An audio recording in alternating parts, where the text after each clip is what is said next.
ज़्यादा लोग समझते हैं कि हर चीज़ आसान होगी, आसान नहीं होता। कोई भी चीज़ ज़िंदगी में आसान नहीं होती, you have to put work on it.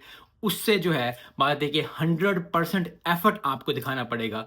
जी हाँ, 100% एफर्ट दिखाना पड़ेगा और 100% एफर्ट का मतलब ये नहीं है कि रोज़ ही आपको जिन जान लगानी पड़ेगी। कभी-कभी आपका 10% एफर्ट जो होता है वो 100% एफर्ट होता है, कभी-कभी 20, और ये चीज़ ज़हन में रख के आपने 100% एफर्ट की तरफ जाना है। क्यों? क्योंकि 100% एफर्ट जब आपका होगा, जब मेरा होगा, हम सबका होगा, किसी की ना किसी होगा, तो सक्सेस फिर आनी ही आनी है। क्योंकि जब आप अपनी 100% एफर्ट देंगे, जब आप अपनी मेहनत कर सकेंगे, जब 100% एफर्ट के साथ आप हर चीज़ अचीव कर सकते हैं। लेकिन फिर वही बात है कि एक इंग्लिश का कोट है कि you can do anything but you can not do everything. So हर चीज़ को लेकर साथ चलना बहुत मुश्किल होता है। एक टास्क, एक चीज़ करें। अगर आप सेहत पे करना चाहते हैं, आप सेहत पे कंसंट्रेट करें। अगर आप जॉब पे कंसंट्रेट करना चाहते हैं, जॉब पे कंसंट्रेट। थोड़े-थोड़े मिनी गोल्स बनाएँ अपनी लाइफ में, क्योंकि जब मिनी गोल्स बनाएँगे, जब स्मॉल गोल्स बनाएँगे, स्मॉल गोल्स को फिर हम स्टैक कर